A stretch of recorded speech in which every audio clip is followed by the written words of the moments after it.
Hello all, Rick here with a video on the Klingon class vessel of the Klingon Defense Force. While the D7 rivals the Constitution class, the Klingon sees the correlations differ. Both the D7 and Constitution received overhauls, but while the Constitution's looks more extreme, it ultimately failed to prolong the class's role as the best in the fleet. Conversely, the Klingon showed lesser changes in style and appearance, but did far more to retain the longevity and superiority of this class. While Starfleet moved on to newer and shinier designs, the Klingons remained poring over this class like the Excelsior of the Empire. In real life, the Klingon class was designed for the motion picture, simply to be a more elaborate version of the recognisable Klingon D7 from the original series. Not as an extensive overhaul as the Constitution received, the design was pretty much already cemented, with only detailing to be added, making use of the higher resolution format of the motion picture. The internal layout was inspired by a submarine, with its low lighting levels and visible support structures.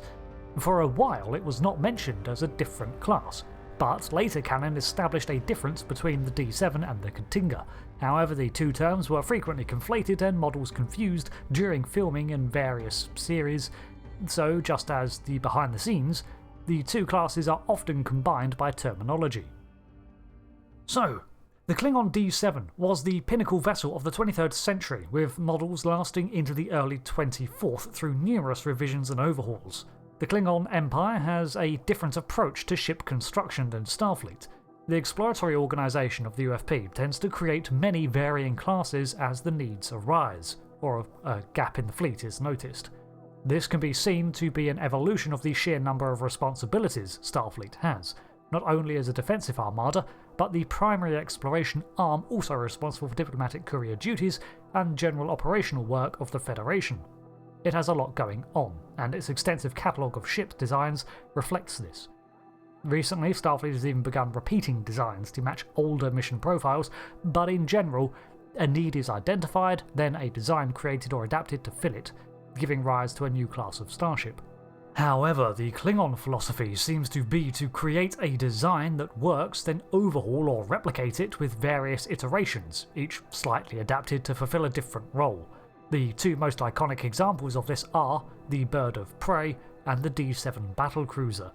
Eventually, the D7 received so many differing iterations that technology had moved on and a newer, standard variation was codified, the Klingon class.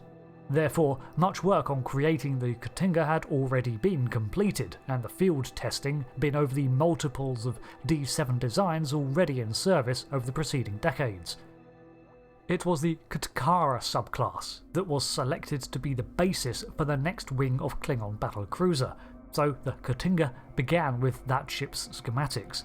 Complicating matters slightly more was that there already existed a Klingon subclass which had entered service before 2259, a variation called the D7M, so the new version likely incorporated this variant too.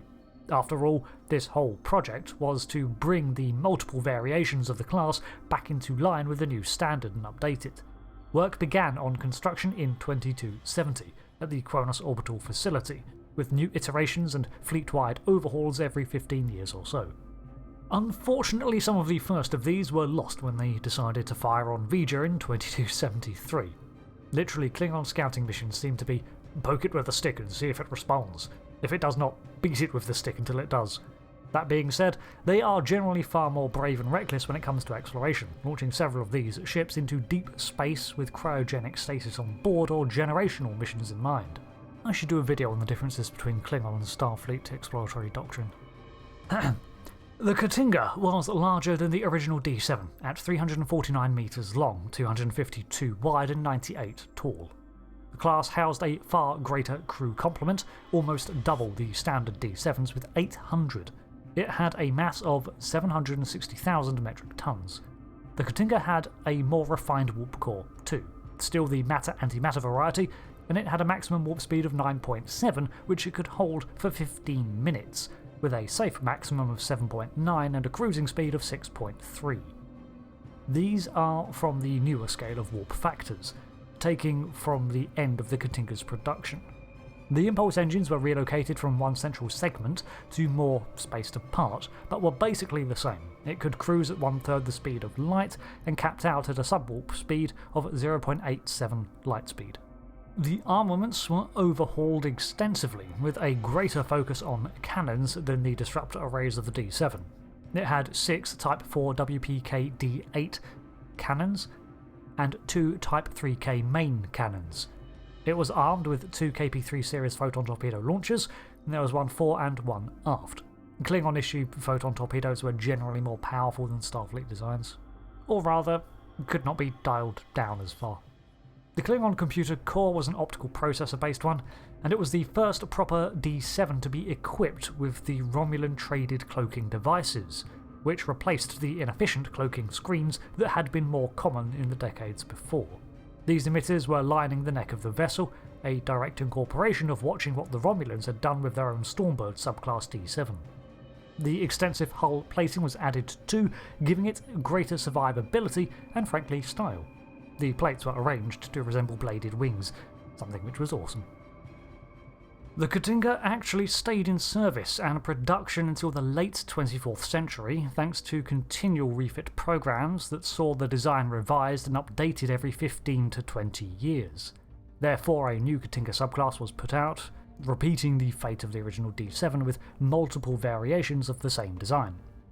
At the time of its launch, it was the most advanced and powerful ship in the fleet, but over the years, the design passed into the background and it became more of a background starship, and scouting missions were taken over by birds of prey, and the larger Voyager battlecruiser eventually became the standard by the mid to late 24th century.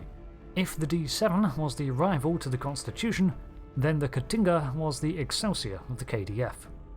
So that covers the lore on the Katinga, the vessel that is totally different from the D7 but completely not at all, except it is. Yes, thank you for watching, and until the next video, I have been Rick, and goodbye.